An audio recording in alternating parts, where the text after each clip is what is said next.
Muy bien. Eh, el domingo, mientras estábamos en la celebración del aniversario de la iglesia, Ivana me preguntó si en algún momento íbamos a mencionar algo así como eh, los sueños o visiones y si la interpretación de sueños y visiones era como un don. La cuestión es que estuve buscando un poquito, porque no figura en ningún lado, en ningún, digamos, en la Biblia hay algunos dones que hemos mencionado, que no están claramente definidos en la Biblia, pero vemos en el uso y en la interpretación de algunos textos esas definiciones. En el caso de interpretación de sueños y o visiones, no figura nada que en ninguno de los materiales que he estado mirando lo pongan como un don, pero sí hay dos o tres opiniones que coinciden en que siempre que se hablaba o siempre que se habla de interpretación de sueños, se menciona que las personas que lo hacían eran personas sabias. Fíjense, por ejemplo, si alguno quiere leer en Génesis capítulo 41.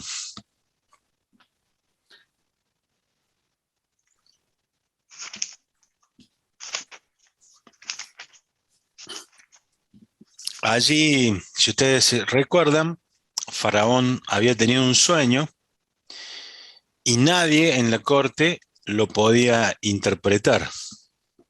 Nadie le sabía decir qué significaba el sueño. Y entonces, eh,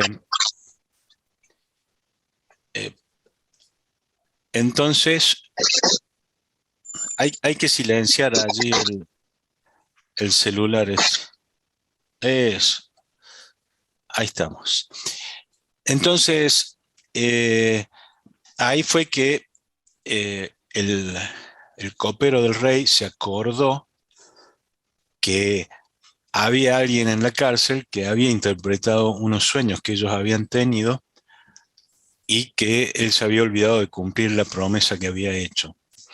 Entonces le dice al faraón, le habla de José y Faraón lo manda a llamar.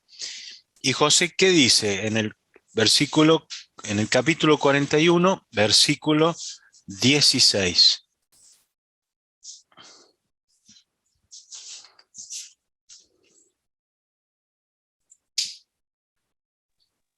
¿Puedo decirlo, pastor? Sí, Victoria. sí, Muy bien. El versículo 16 dice, eso no depende de mí, contestó José, pero Dios le dará a su majestad una contestación para su bien. perfecto. Entonces, José no se arrogó para él ninguna capacidad especial, pero dijo, Dios es quien lo va a revelar. Y luego José le explica a Faraón todo el sueño, lo que significaban las, las 7 vacas gordas, las 7 vacas flacas, las 7 espigas gordas, cómo desarrolló todo eso. Y entonces le dice, bueno, yo le aconsejo a Faraón que elija un varón sabio para que gobierne y para que en los 7 años de abundancia junten todas las cosechas, el ganado, en fin, todo, y se preparen para 7 años de hambre. ¿Y cuál fue entonces la actitud de Faraón? Fíjense, versículo 39, si alguien lo puede leer.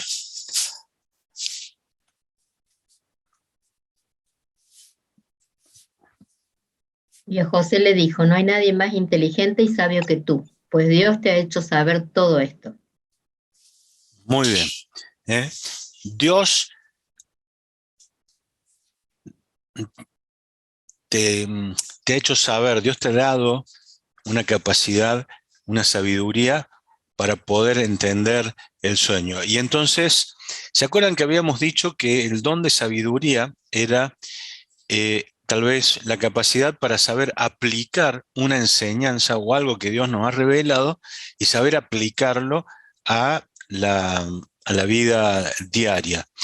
Entonces, claramente allí uno puede ver cómo José entendió el significado y lo aplicó, pero digamos, lo que encontré que explican un poco todo esto, entienden que podría ser un ejemplo de lo que es la palabra de conocimiento y la palabra de sabiduría, es decir, una revelación de algo que alguien vio, que alguien tuvo un sueño y poder interpretarlo y darle un sentido.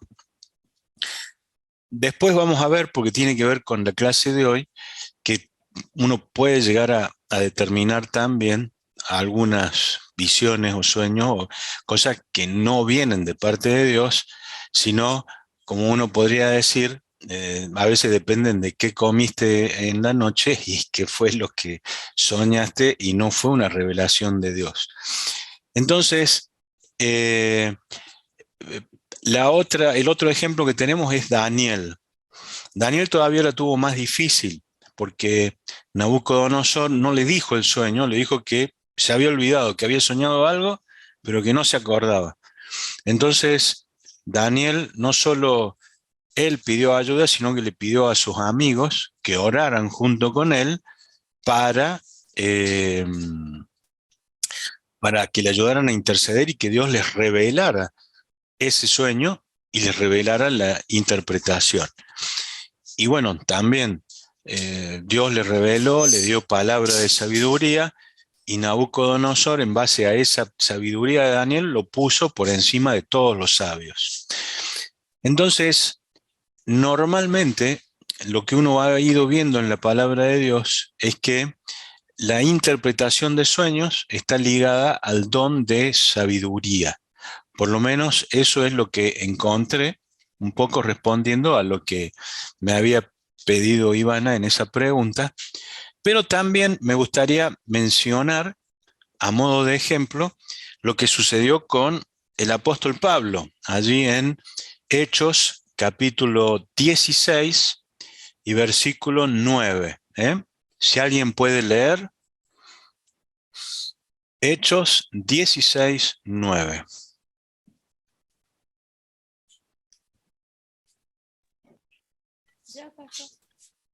Adelante, Graciela.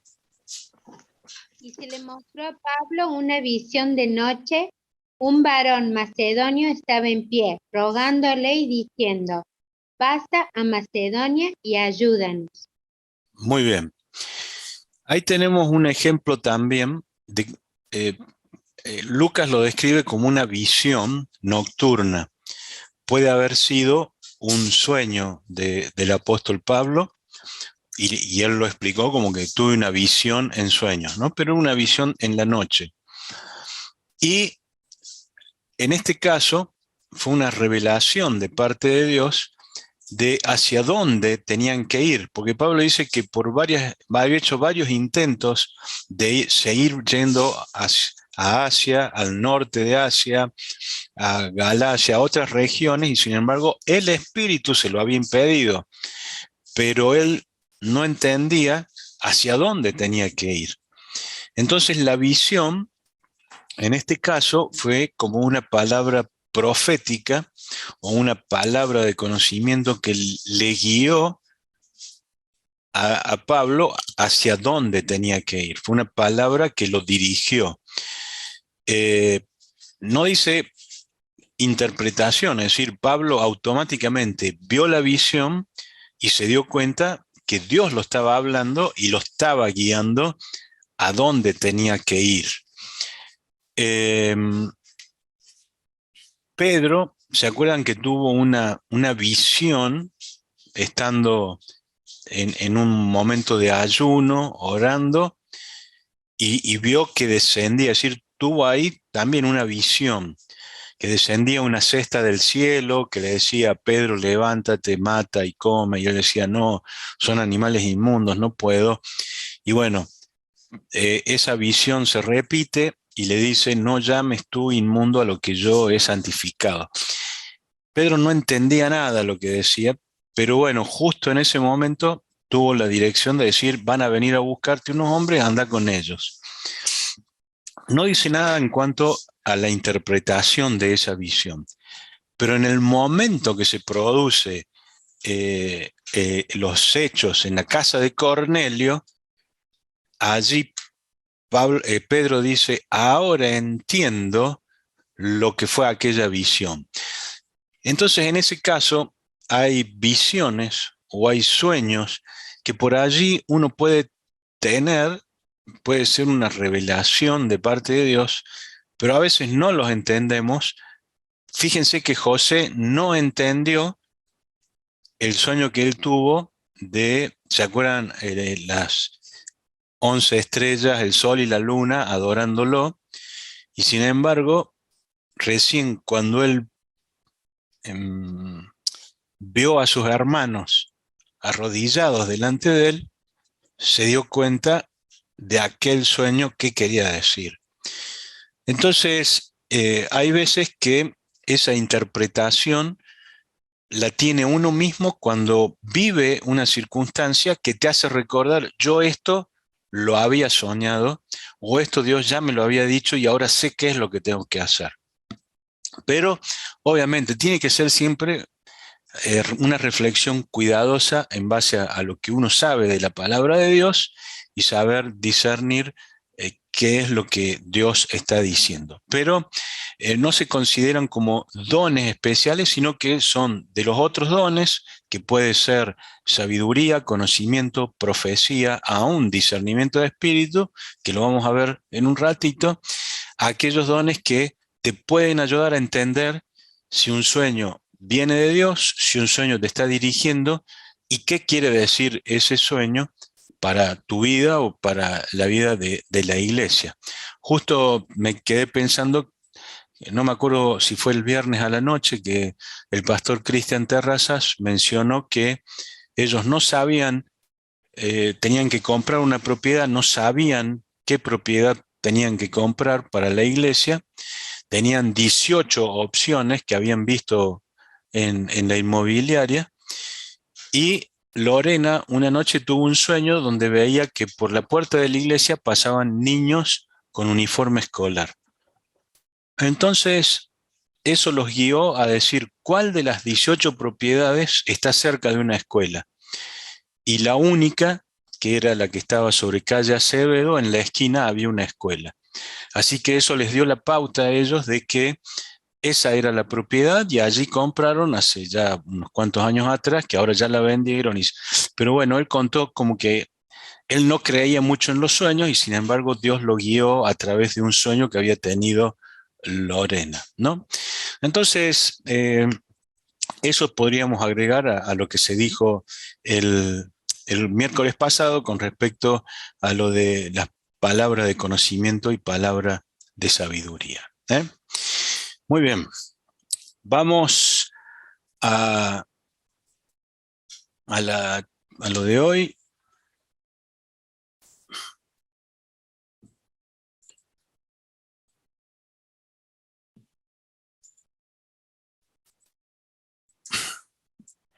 Entonces, seguimos siempre dentro de...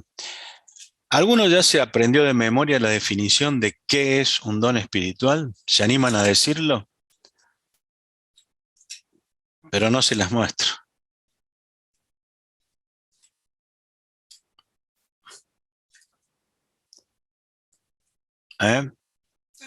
Bueno, una capacidad especial otorgada por el Espíritu Santo a cada creyente según la gracia de Dios para usarlo para el bien común y el crecimiento del cuerpo de Cristo. Siempre son capacidades especiales dadas por Dios. Esta es una de esas clases donde uno diría, bueno, justamente no es lo que quisiéramos hablar, porque estamos hablando de que los dones espirituales pueden ser falsificados.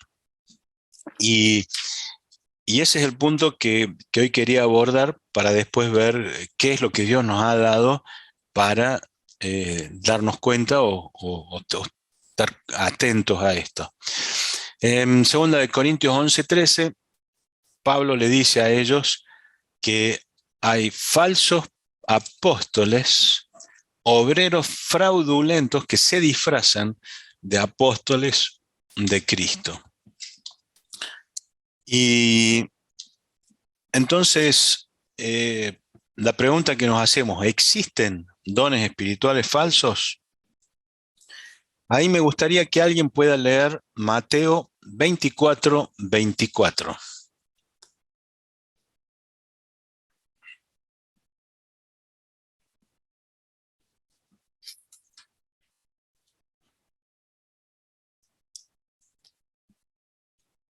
El que lo tenga, por favor, que lo Sí, lea.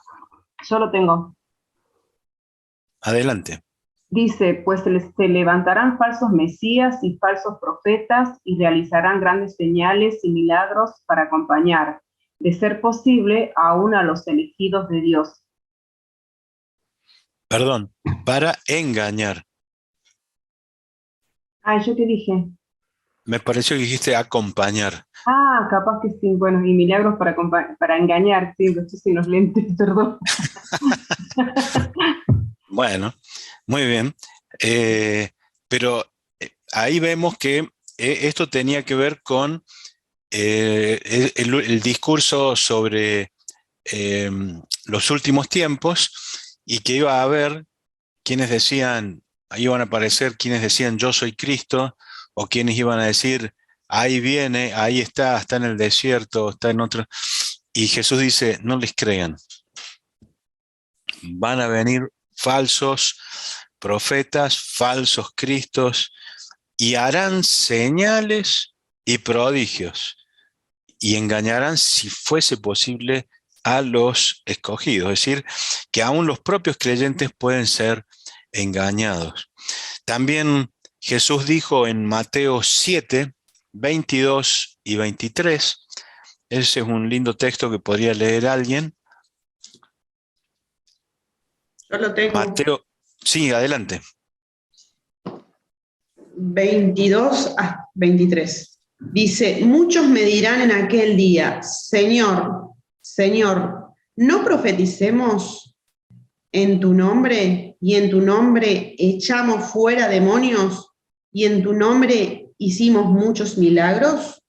Y entonces les declaré, nunca os conocí, apartaos de mí, hacedores de maldad. Muy bien. Grace, ¿qué 3 dones menciona allí Jesús? De echar fuera a los demonios, Sí, los milagros sí. y de Y profetizar. perfecto, muy bien. Hasta ahora solo hemos visto profetizar. Los otros 2, uno lo vemos hoy y otro queda para la semana que viene. Pero menciona 3 dones y dice que la gente les decía, yo hice esto, yo tenía este don, yo hacía esto, y sin embargo dice, nunca los conocí, son hacedores de maldad. Es decir, que existe esto de que puede haber dones falsos, profetas falsos, apóstoles falsos, Cristo falso, falsos mesías. Es decir, es como que el diablo quiere falsificar todo. Fíjense, en el apunte está un pasaje que Pablo le está escribiendo a los corintios. Los corintios se supone que eran los que tenían más dones que ninguna otra iglesia en la zona. Había sido una explosión del Espíritu Santo y los dones allí. Sin embargo, Pablo les tiene que escribir y advertirles. En 2 Corintios 11, 3 y 4. Pero me temo que, así como la serpiente engañó a Eva con su astucia, así también los sentidos de ustedes sean de alguna manera apartados de la sincera fidelidad a Cristo.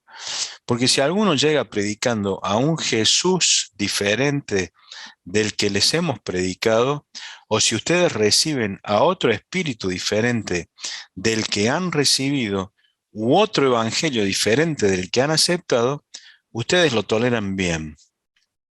Y luego pasamos al versículo 13. Porque ellos son, lo que leímos recién, falsos apóstoles, obreros fraudulentos que se disfrazan de apóstoles de Cristo. Y esto no debe sorprendernos, porque hasta Satanás mismo se disfraza de ángel de luz. Así que tampoco es una sorpresa que sus ministros se disfracen de administradores de luz. Satanás se disfraza de ángel de luz y pretende engañar como si tratar de imitar lo que Dios hace.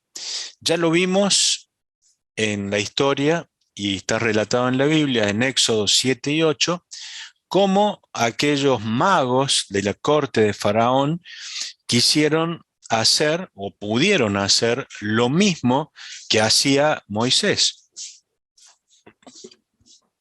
Dios le decía a Moisés que convirtiera el agua en sangre, ellos lo hacían. Que hiciera otro milagro y ellos lo repetían. Cuando Moisés se presentó y se convirtió su vara en una serpiente, los magos hicieron lo mismo. Sin embargo, dice la palabra que la serpiente, digamos, la vara que se había convertido en serpiente de Moisés se comió a la de los otros magos. Bueno, en definitiva, llegó un momento donde ya los magos de Faraón no pudieron repetir los milagros que hacía Moisés, y ahí se marcó el límite. El poder de Satanás es un poder limitado. Él trata de imitar, trata de ser como Dios. Es la esencia de Satanás, el querer ser como Dios. Eso también es parte del relato bíblico de la historia de Satanás. Se enorgulleció y quería ser como Dios y quiere imitar y quiere tratar de engañar a la gente haciéndose pasar él mismo como ángel de luz. Pero su poder está limitado y lo sabemos también por el libro de Job, que Dios le dio permiso de tocar la vida y la salud de Job, pero hasta un límite. Más de ahí le dijo, no podés ir, para probar a Job. Es decir, Dios le permite a Satanás a veces este tipo de engaños para probar la fe, para probar nuestro conocimiento, probar hasta dónde nos aferramos a la palabra, para probar el ejercicio de los dones espirituales. En fin, Dios sabe hasta dónde nos va a probar. Junto con la prueba siempre nos va a dar la salida. Por eso decimos que Satanás tiene un límite, su poder está limitado. Pero bueno, quería terminar este bloquecito. Si ustedes pueden leer, a ver, alguien que lea 2 Pedro 2:1, otro que lea 1 Juan 4:1 y una última lectura en Hechos 20, 28 al 30. Segundo Pedro, hubo también falsos profetas entre el pueblo de Israel, y así habrá falsos maestros entre ustedes. Ellos enseñarán con disimulo sus dañinas ideas, negando de ese modo al propio Señor que los salvó. Esto les atraerá una rápida condenación. Muy bien. Habla de falsos profetas y falsos maestros, y que enseñan cosas que no son ciertas. ¿Qué dice 1 de Juan 4:1? Aquí lo tengo. Dice, queridos amigos, no les crean a todos los que afirman hablar de parte del Espíritu. Pónganlos a prueba para averiguar si el Espíritu que tienen realmente proviene de Dios, porque hay muchos falsos profetas en el mundo. Muy bien.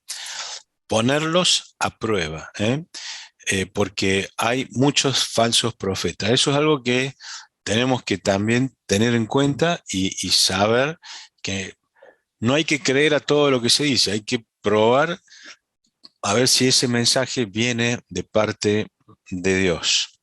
Y por último, ¿qué dice Pablo en Hechos 20, 28 al 30? Digamos, Lucas es el que escribe, pero está relatando el último discurso de Pablo a los pastores que estaban reunidos allí en Mileto para despedirse de él. Recién Graciela quería leer, pero no sé.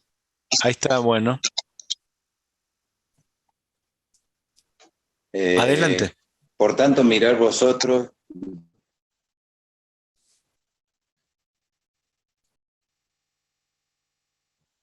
mirar por vosotros y por todo el rebaño en el Espíritu Santo os ha puesto por obispo para apacentar la iglesia del Señor, la cual yo sé que después de mi partida entrarán en medio de vosotros lobos rapaces que no perdonarán al rebaño.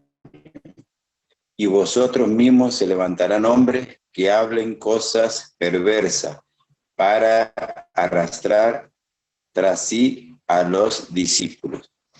Muy bien.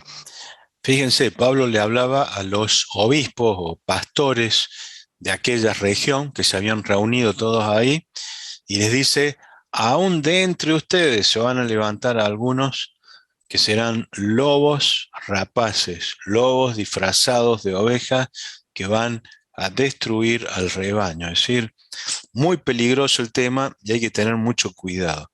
Por eso, digamos, tenemos las advertencias que nos hace la palabra, pero también tenemos que Dios, como sabe todo esto, nos da el poder o nos da las herramientas para poder manejarlo.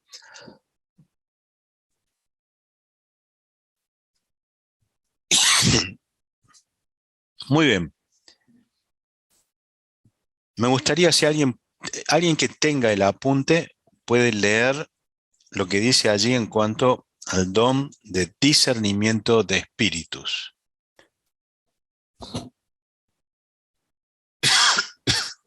¿Hasta dónde? No, el párrafo hasta el final de la página. Bueno, dice, don de discernimiento de espíritus, mencionado en 1 Corintios 12:10. El don del discernimiento de espíritus es la capacidad especial que Dios da a algunos miembros del cuerpo de Cristo y que les permite saber con certeza si ciertas clases de conducta o enseñanzas que se dicen ser procedentes de Dios son en realidad divinas, humanas o satánicas. El apóstol Pedro, al parecer, tenía ese don. Lo usó de modo dramático al discernir que Satán había inspirado a Ananías a mentir sobre la venta de una casa, y Ananías murió en el mismo instante. Se repitió esto con la esposa de Ananías, Zafira, la cual también murió. Ver Hechos 5 del 1 al 10. Más tarde en Samaria... Sí, perdón, las citas las puse para que recuerden dónde está la historia, pero no las vamos a leer, en todo caso después cualquiera puede leerlas en otro momento. Más tarde en Samaria, Pedro usó este don para ver los motivos por los que obraba Simón el mago. Pablo también lo utilizó en Filipos. No. Perdón, allí lo que sucedió en Filipos, una chica que tenía don de adivinación, espíritu de adivinación, ella decía, estos son hombres del Dios Altísimo. O sea que estaba diciendo la verdad, no estaba diciendo ninguna mentira. Pero dice que insistió tanto y la manera, Pablo tuvo discernimiento para saber que lo que ella estaba diciendo, aunque era algo que era cierto, pero era algo que venía del enemigo. El Nuevo Testamento enseña claramente que cada cristiano debe poder discernir el bien del mal, lo bueno de lo malo. Hebreos 5:14 dice que el cristiano maduro tiene los sentidos ejercitados en el discernimiento del bien y del mal. Los cristianos de Berea fueron elogiados por comprobar si la enseñanza de los apóstoles era correcta. Hechos 7:11. Algo que deberíamos hacer todos. En 1 Juan 4:1, explícitamente se nos dice que no crean a todo espíritu, sino pongan a prueba los espíritus para ver si son de Dios.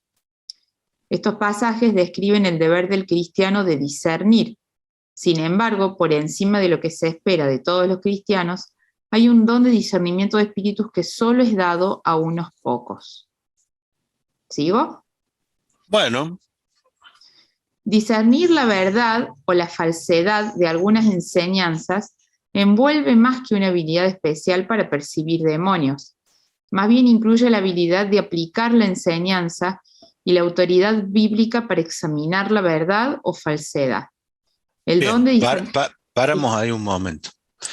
Entonces, si uno ve la definición del don de discernimiento de espíritu, más allá de que todos tenemos la capacidad de discernir entre lo bueno y lo malo, y en la medida que uno madura espiritualmente puede reconocer mejor, sin embargo, hay quienes tienen esa especial capacidad dada por Dios que les permite saber con certeza que hay ciertas clases de actitudes o de enseñanzas que se dicen ser procedentes de Dios, pero que en realidad,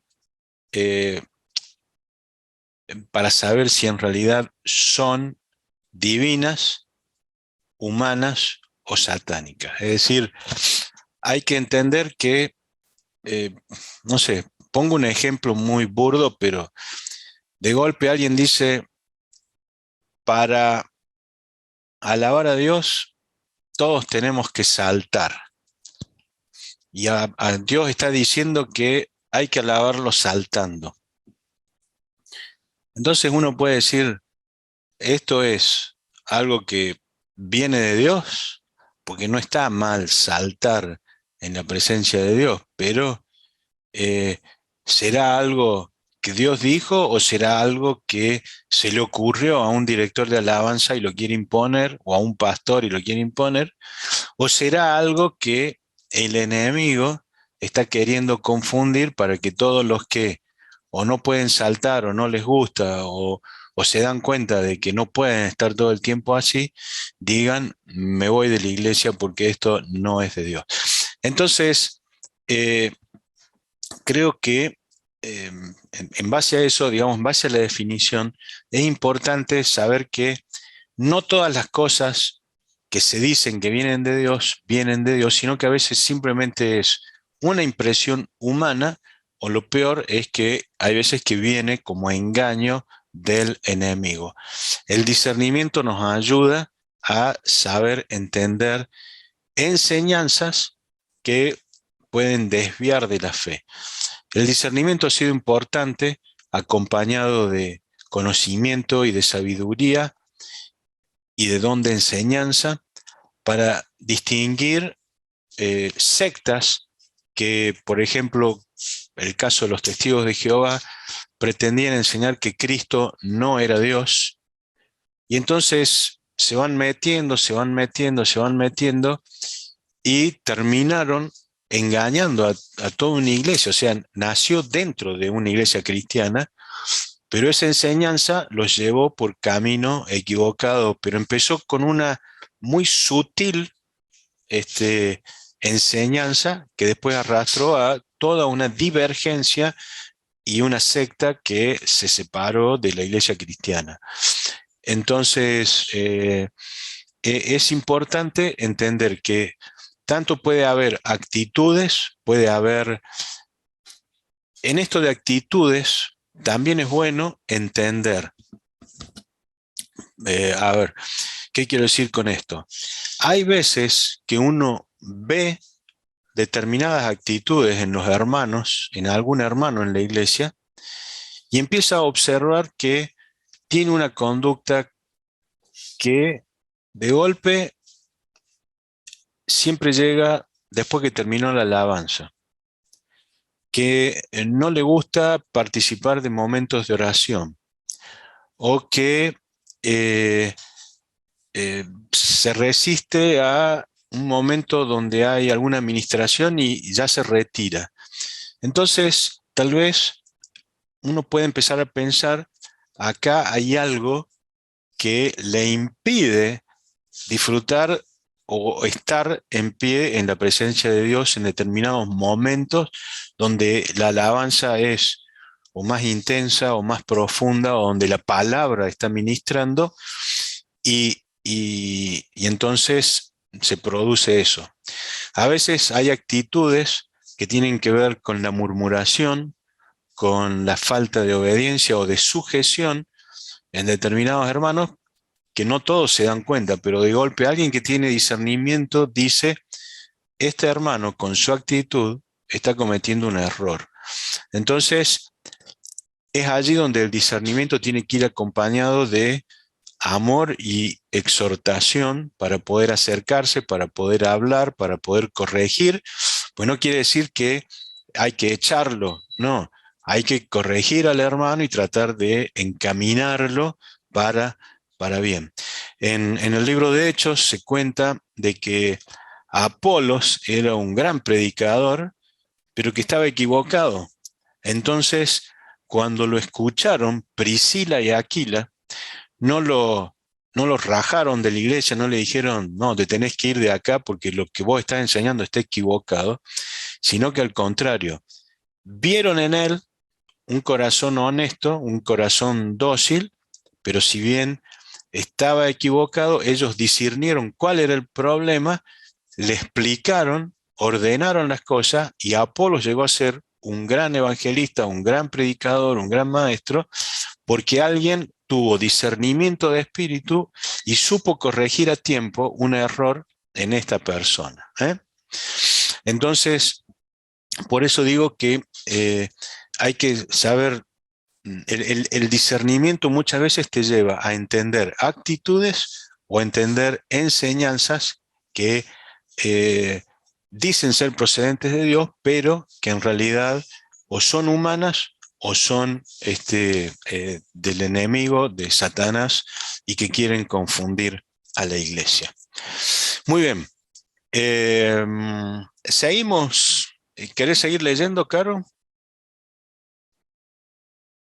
Sí, sí. Estábamos en demonios. El don de discernimiento de espíritus. Sí, pero llegué a... Ah, ¿es de muchísimo valor ahí? Sí. El don de discernimiento de espíritus es de muchísimo valor cuando se trata de ministrar a las personas, especialmente necesitadas de sanidad interior y liberación. El don de discernimiento puede operar en varios niveles. El más evidente es la habilidad de conocer qué actos al parecer son buenos.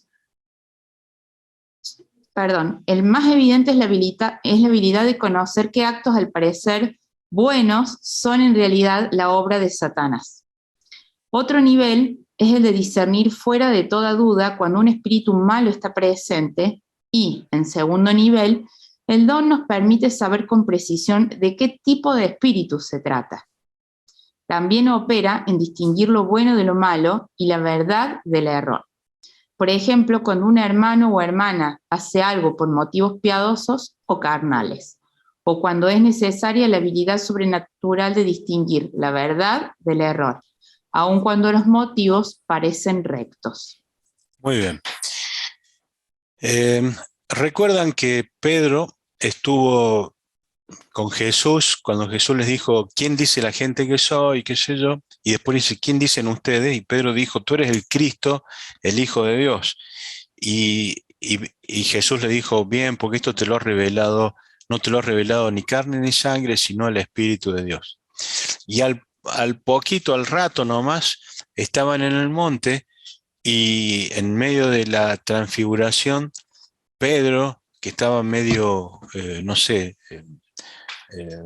transformado o inquieto por lo que pasaba, le dice, ¿no quieres que hagamos aquí unas enramadas y que nos quedemos? Y Jesús le dice, apártate de mí, Satanás. Entonces, el mismo Pedro, que en un momento dado habló por el Espíritu, en otro momento se equivocó y reaccionó rápido, pero Jesús discernió qué espíritu había detrás de esa actitud y lo cortó. Por eso,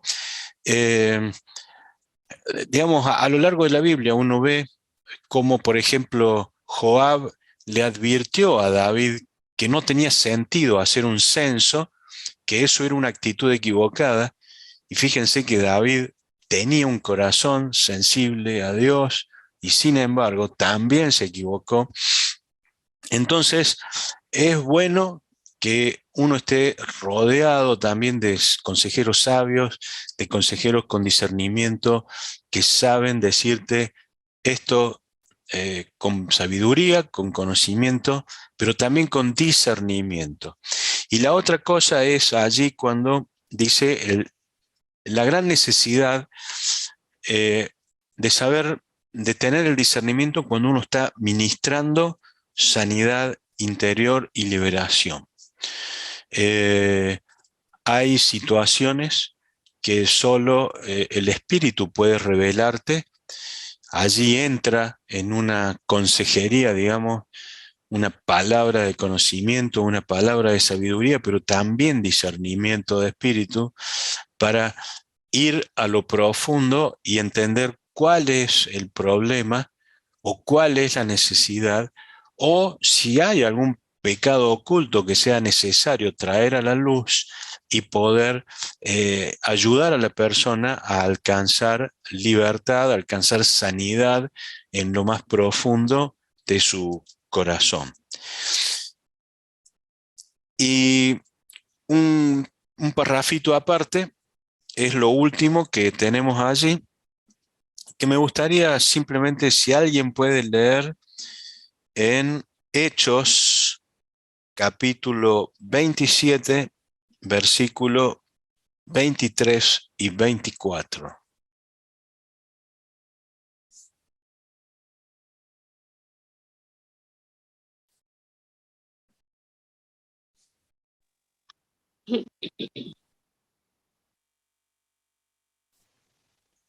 ¿23 y 24? Sí. Dice, porque esta noche ha estado conmigo el ángel del Dios de quien soy y a quien sirvo, diciendo, Pablo, no te metas, es necesario que comparezcas ante César.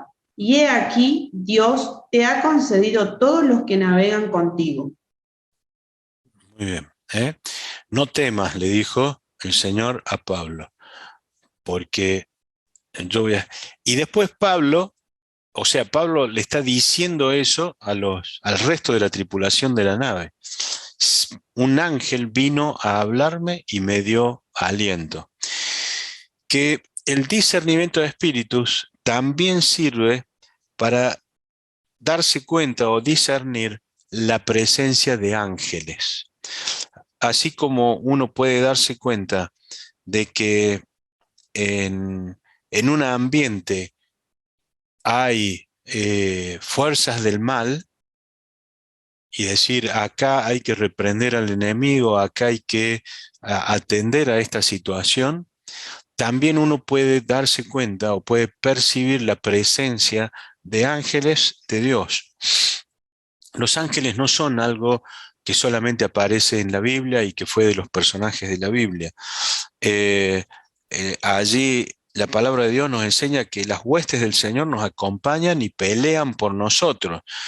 Tenemos el pasaje de Segundas Reyes 6, donde Dios le dice, donde Eliseo le dice al criado, son más los nuestros que los de ellos, y le pidió a Dios que le abriera los ojos para ver la realidad espiritual que había alrededor de él. David habla de cómo los ángeles, Dios envía a sus ángeles para que nos guarden, para que guarden nuestro camino, es decir, la promesa de Salmo 34:7, Salmo 91:11. Y después uno ve en el Nuevo Testamento, en el libro de los Hechos de los Apóstoles, cómo muchas veces los ángeles se aparecieron para hablar con los apóstoles y explicarles lo que debían hacer, qué debían predicar, revelar lo que iba a hacer. Y en Hebreos 1:14 dice que los ángeles son espíritus enviados por Dios al servicio de aquellos que van a creer.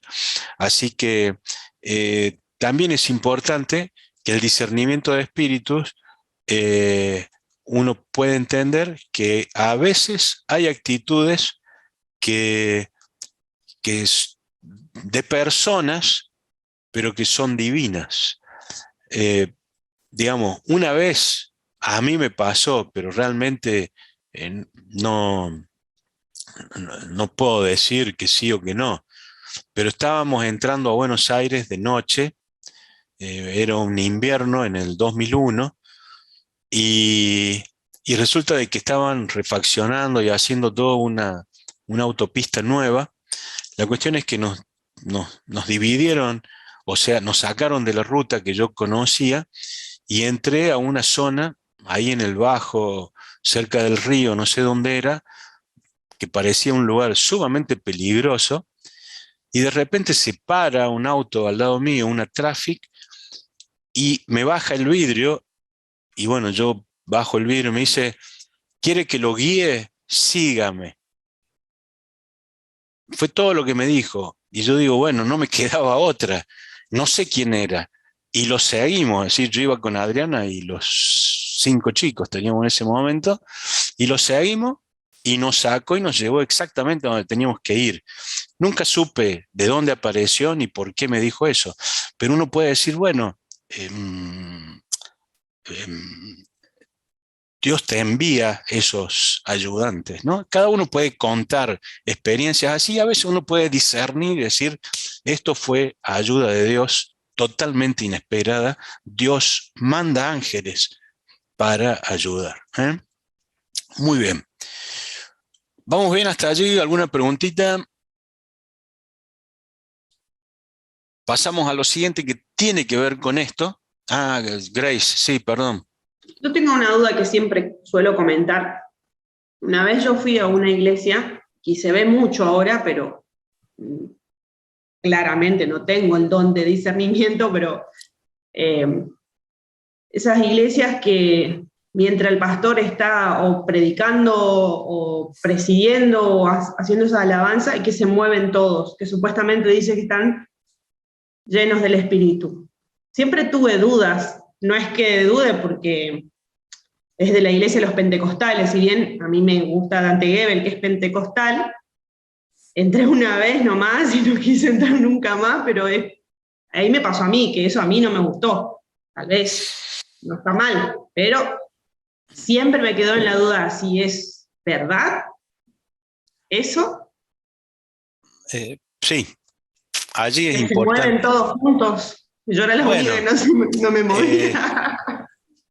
Digamos, hay un versículo allí en 1 Corintios 14 hablando del don de profecía, donde dice que el espíritu de los profetas está sujeto a ver cómo dice,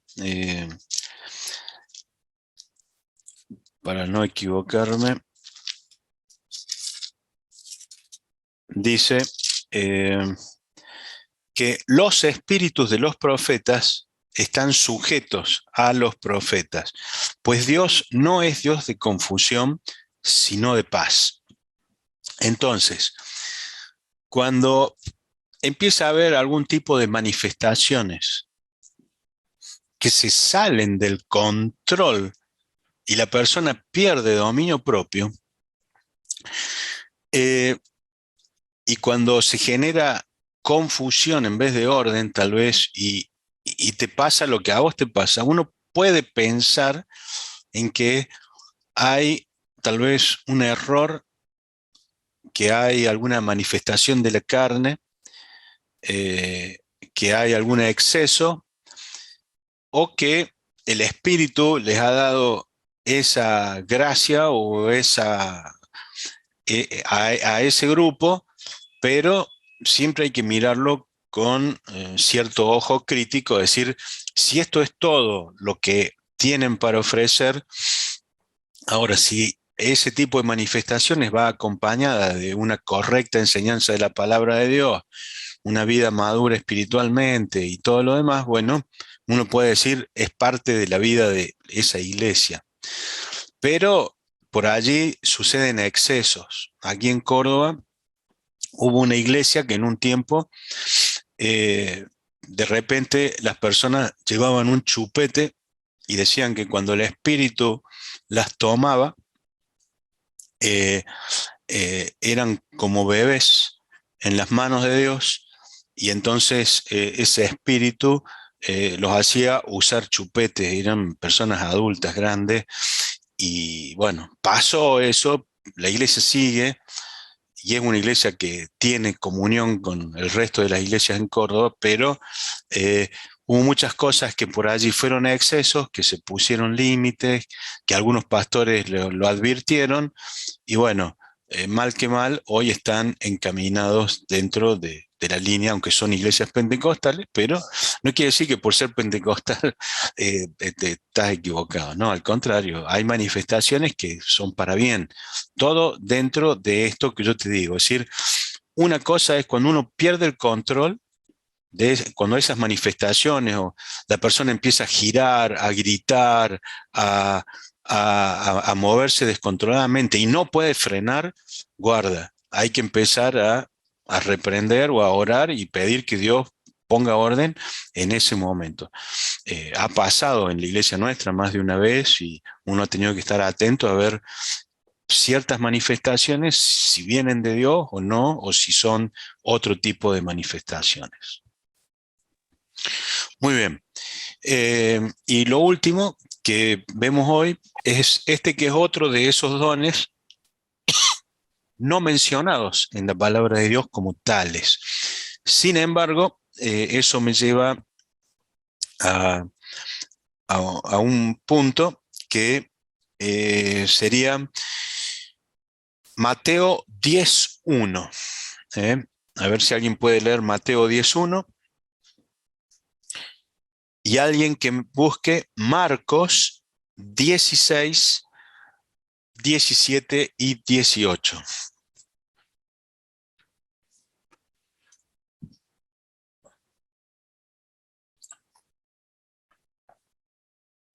Leo Mateo.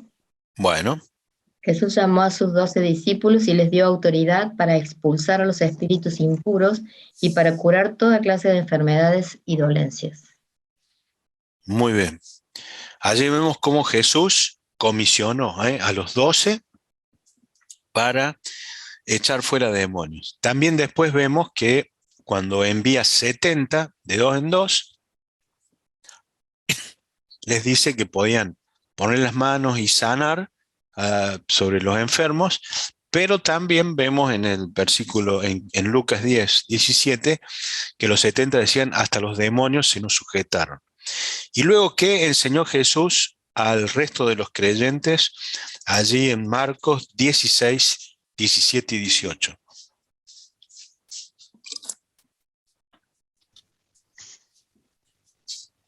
El que creyere y fuere bautizado será salvo, mas el que no creyere será condenado.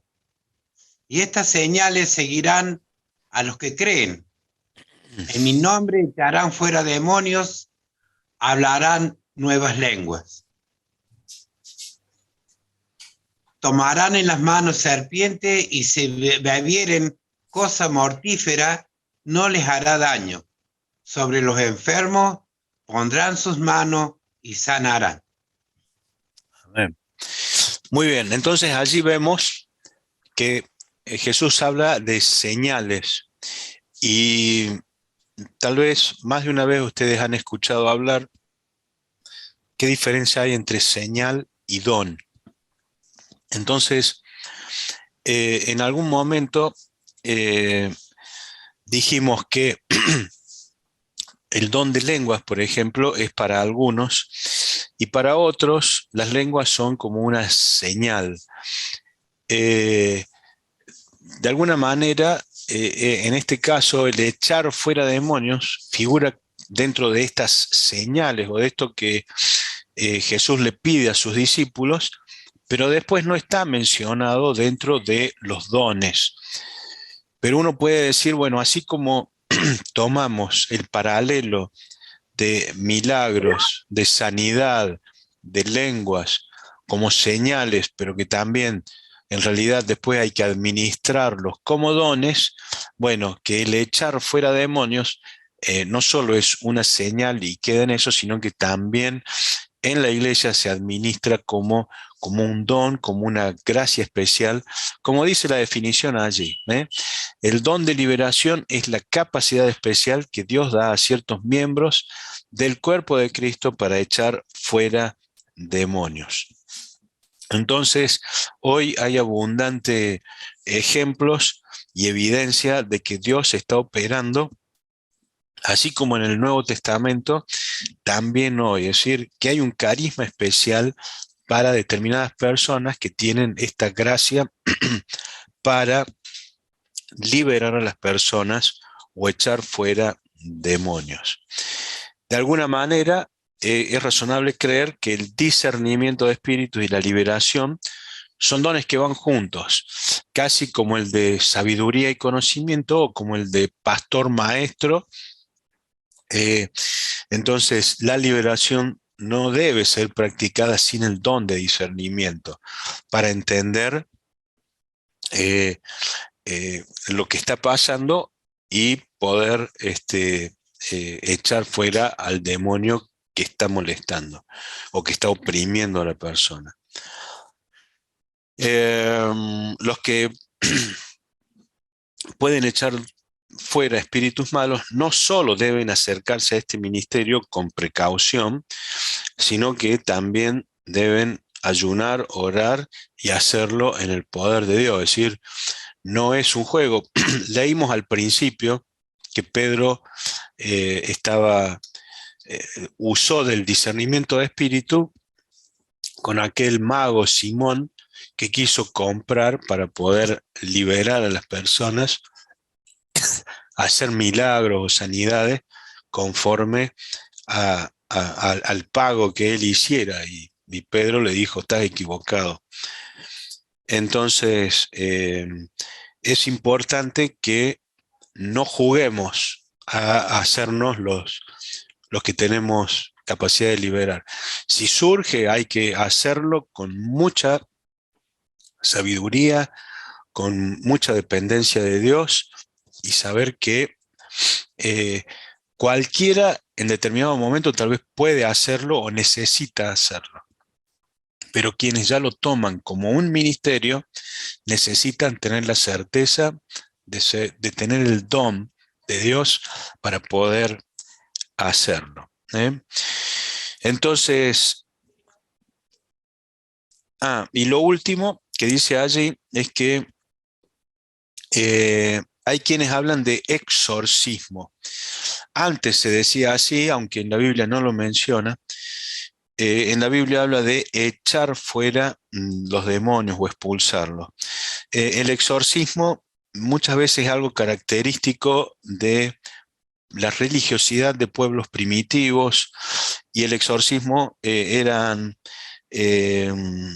rituales que llevaban a cabo o llevan a cabo curanderos, chamanes, brujos, sacerdotes de determinadas religiones o cultos ocultistas que de algún modo confunden. Entonces se ha dejado de utilizar la palabra exorcismo y en las iglesias evangélicas se prefiere denominar la práctica de echar fuera demonios liberación en vez de exorcismo, porque no hay ningún ritual, sino que se trata de seguir, digamos, lo que el ejercicio del don hace.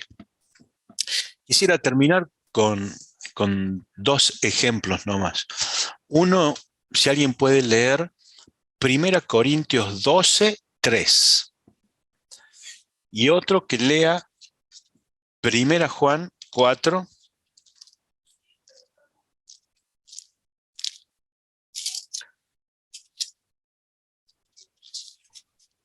Primera Corintios 12:3. Sí. Y bueno, por favor, leerlo.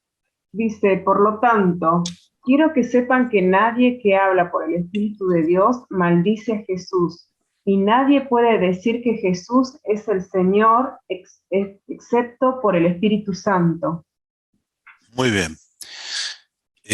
Nancy lo leyó, ¿verdad? Sí, Bien. ¿Qué te parece, Nancy? ¿Qué quiere decir eso? que nadie puede decirle al Señor Jesús, Señor, si no es por el mismo Espíritu Santo. Muy bien. Y ahora me gustaría que alguien lea 1 Juan 4, 2 y 3.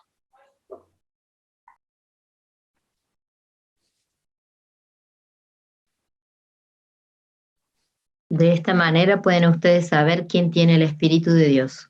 Todo el que reconoce que Jesucristo vino como hombre verdadero tiene el Espíritu de Dios.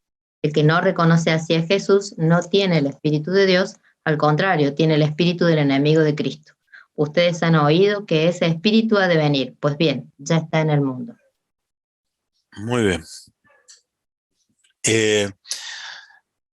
Parece algo muy sencillo, muy trivial, pero cuando nos ha tocado estar en un proceso de ministrar liberación a una persona, hay un momento donde uno le pide a la persona que declare que Jesús es el Señor, que confiese, como dice allí Juan, que confiese que Jesucristo es Dios.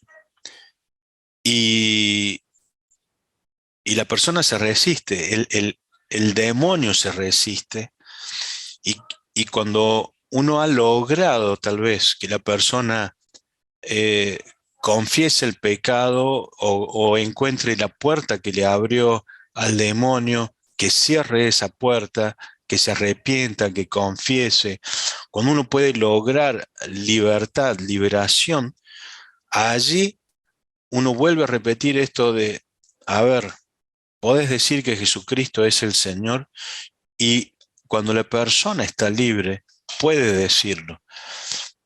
Y puede declarar y confesar que Jesucristo es el Señor.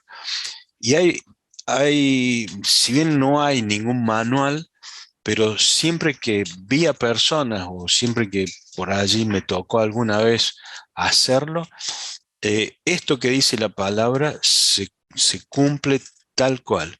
La persona, por eso lo que leyó antes Nancy, allí en 1 Corintios 12:3, habla de que en Corinto había personas que que pensaban que estaban guiadas por el Espíritu Santo, pero estaban hablando mal de Cristo, o estaban negando la deidad de Cristo, o estaban negando el poder de Cristo, y él dice, nadie que ministra por el Espíritu Santo o que habla por el Espíritu Santo puede decir que Jesús es anatema o maldecir, sino que al contrario, si alguien dice que Jesús es el Señor, solo lo puede decir por medio del Espíritu Santo.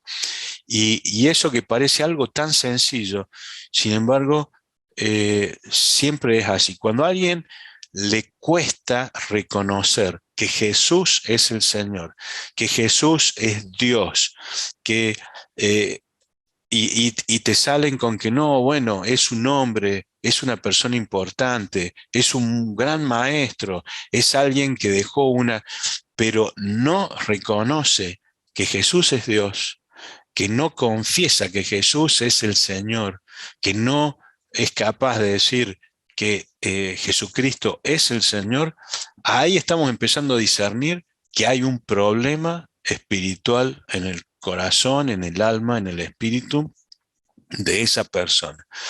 Siempre empecemos por ahí, después veremos todas las demás actitudes, todo lo que pasa, pero esos dos versículos, por ejemplo, nos muestran la importancia que tiene de tener en claro quién es Jesús para mí, para mi vida.